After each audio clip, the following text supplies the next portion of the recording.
hablar sobre el zooplancton. Bueno, pero primero debemos saber qué es el zooplancton. Este está constituido por organismos heterótrofos que en su gran mayoría son microscópicos y tienen una débil o nula capacidad de desplazamiento. Son considerados de gran importancia trófica debido a que son el principal nexo para la transformación y transferencia de la energía producida por el fitoplancton mediante la fotosíntesis a niveles superiores como los peces pelágicos. En la cadena trófica ocupan las primeras posiciones de consumidores, se alimentan de los productores se alimentan de los productores primarios, que son los componentes del fitoplancton. El zooplancton es importante porque constituye junto al fitoplancton la base de la cadena trófica de los ecosistemas marinos. Son el alimento de los peces pequeños, que a su vez son el alimento de otros organismos como los peces mayores y aves marinas.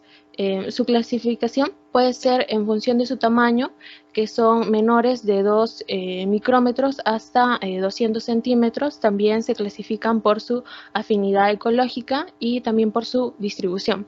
Sin embargo, una de las categorizaciones más relevantes se basa en su desarrollo, dividiéndolos en holoplanctónicos, que quiere decir que todo su ciclo biológico está en el plancton, y los meroplanctónicos, solo sus primeras etapas de vida suceden en el plancton para luego integrarse al nécton o al bentos. En los grupos taxonómicos, los integrantes del holoplancton o plancton permanente, que se caractericen por cumplir todo su ciclo biológico en el plancton, están integrados por los protozoarios, que en ellos tenemos los foraminíferos, los radiolarios, los ciliados y los cintínedos. Y en los pluricelulares tenemos a las medusas, a los copépodos, a los eufásidos y a los sifonóforos. En los integrantes del meroplancton o plancton temporal, que se caracterizan por cumplir todo su ciclo biológico en el plancton, que se caracterizan por estar solamente en etapas tempranas de su ciclo de vida y luego forman parte, al crecer, se integran al benton o al nécton, como por ejemplo son las larvas de los invertebrados, la trocófora de moluscos y poliquetos, las larvas de los moluscos, que son el belíger, las larvas del crustáceo, que por ejemplo son el nauplio, zoea, megalopa, y las larvas del equinodermo, que es un ejemplo, el pluteus. En las técnicas de muestreo para el zooplancton tenemos los materiales para la colecta de muestras, que son los frascos de 50, 100 y 200 mililitros para muestras, la red de muestreo, el flujómetro, las etiquetas de papel resistente al agua, también el formaldehído del 4 al 5%, y también un equipo multiparámetro portátil para el análisis físico-químico, como es la temperatura, el oxígeno disuelto, pH, la conductividad eléctrica, y también lápices y marcadores de tinta indeleble, así como abrazaderas y también baldes de 5 litros de capacidad aproximadamente. En lo que son implementos de protección personal están los guantes, el chaleco, salvavidas y también las mascarillas. Los criterios para la elaboración de fichas de muestreo: tenemos a los datos de campo, los puntos de muestreo, el lugar de muestreo. También debemos tomar en cuenta los datos de la muestra, la identificación, la preservación, la fecha y hora de muestreo, el tipo de muestra, los parámetros de análisis, los métodos de muestreo, los datos del muestrador, la fecha de ingreso al laboratorio, y también las observaciones. Se debe tener en cuenta las condiciones del mar. Para la preservación y fijación, tenemos en el caso de preservación el formaldehído del 4 al 5%, que es el más usado en el estudio del plancton. Se puede usar como fijador y también como preservante. Tenemos también al etanol, que favorece en los estudios moleculares y también es la sustancia más utilizada en los museos para colecciones. Sin embargo, no impide el crecimiento y desarrollo de bacterias y hongos, y disuelve los lípidos de los organismos después de un tiempo, y no es adecuado mezclarlo con agua de mar por la formación de precipitados. En el caso de fijación también se utiliza formaldehído del 4 al 5% y el etanol a 70%, y también el isopropanol al 40%, que es costoso y también forma precipitados con el agua de mar, y también la glicerina, que evita la contracción de organismos, secado del material y permite la retención de los colores de algunos ejemplares del zooplancton. En la toma de muestra para para tener la elección de la toma de muestra, tenemos el tipo y tamaño de zooplancton, que por ejemplo puede ser microplancton, mesoplancton, macroplancton, megaloplancton, y también debemos tener en cuenta el tipo de estudio, distribución, productividad, entre otros, y también la masa de agua a investigar.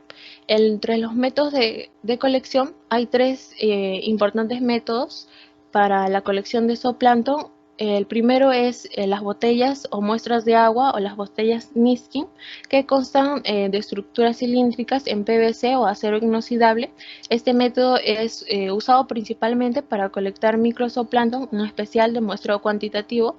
Las ventajas que ofrece las botellas Niskin es que permiten obtener un volumen exacto de agua, facilidad al maniobrar, obtención de muestras pequeñas y profundas, y tiene la posibilidad de incorporar sistemas simples para la operación de varios aparatos en serie.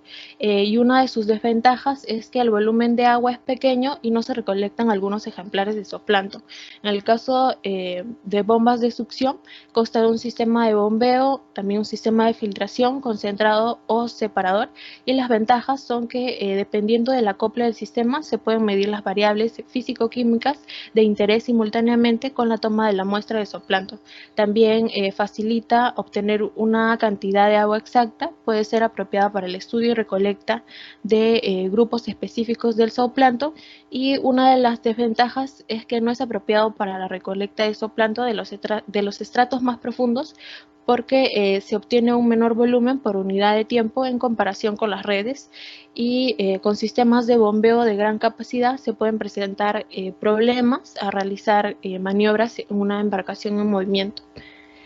Y la tercera son las redes. Estas están constituidas por un cono de malla filtrante cuya base está fijada en un aro metálico que a su vez se sujeta al cabo para el arrastre. En la parte posterior posee un colector o copo. Entre los más comunes tenemos las redes con mecanismos de cierre o de apertura y la red bongo.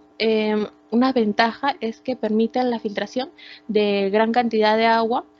Tiene un fácil manejo en construcción, presenta varios diseños y tamaños que facilita su aplicación en diversos estudios, y se pueden hacer arrastres verticales, horizontales y oblicuos.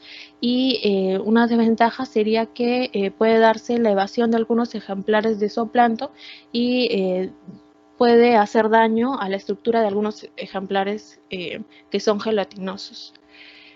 Aquí tenemos algunos tipos de redes que se utilizan para el muestreo de zooplancton. Por ejemplo, la letra A, como podemos ver en la imagen, es red cónica simple para arrastre, aparejada para arrastres verticales. La A1 es para arrastre horizontal u oblicuo.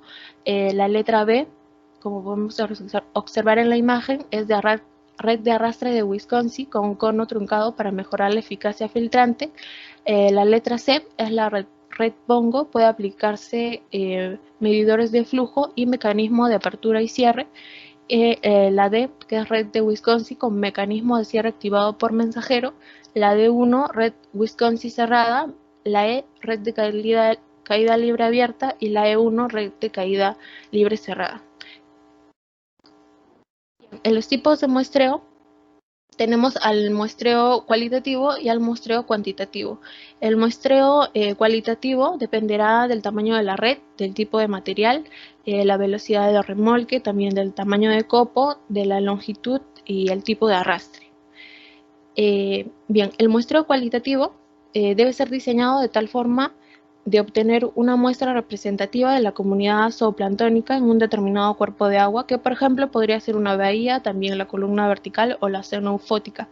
Por ejemplo, en la imagen observamos un ejemplo de muestreo cualitativo. Se ancló la embarcación en el punto a muestrar, se fijó el extremo del cabo de la red a una parte fija de la embarcación para luego ir soltándola hasta que llegue a la profundidad deseada de la toma de muestra por un tiempo de 2 a 3 minutos, y luego de ir cobrando la red en forma muy lenta hasta tenerla a la altura de la cubierta, y luego se lavó por la parte de afuera con bastante agua para que toda la muestra quede en la malla colectora. Una vez obtenida la muestra, se procede a retirar la malla para vaciarla a los frascos de muestreo previamente rotulados y se enjuaga la malla hasta asegurarse de que toda la muestra ha sido retirada de los frascos, y luego se procede a la preservación y la fijación de la muestra. Para la fijación y preservación de la muestra se utilizan frascos de muestreo y se le agrega de 5 a 10 mililitros de formaldehído al 5% hasta su posterior traslado al laboratorio para su respectivo análisis. En el muestreo cuantitativo es necesario el uso de un flujómetro para determinar el volumen de agua filtrada por la red en arrastres horizontales y oblicuos. El muestreo cuantitativo debe ser diseñado de tal forma que se colecte al menos 100 individuos de cada especie importante. En términos de abundancia sería mayor al 10% de la comunidad planctónica. También implica que se debe filtrar o fijar el volumen de agua adecuado para cumplir con el número mínimo de individuos a cuantificar, debido a que los diferentes grupos zooplanctónicos presentan distintas abundancias y tamaños. Para la conservación de la muestra, una vez recolectada la muestra en la malla colectora, se trasvasa los frascos de muestreo para agregarle el preservante. Se agrega de 5 a 10 mililitros de formaldehído hasta su posterior traslado al laboratorio para realizar el respectivo análisis. Y para tener éxito en la muestra dependerá principalmente del equipo y del personal que realice el monitoreo. También depende del tipo de red, el tamaño de la malla de la red, el tiempo de colección, la profundidad del agua del área de estudio y también la estrategia de muestreo, y tener un buen criterio. Eso es todo. Gracias. Muchas gracias.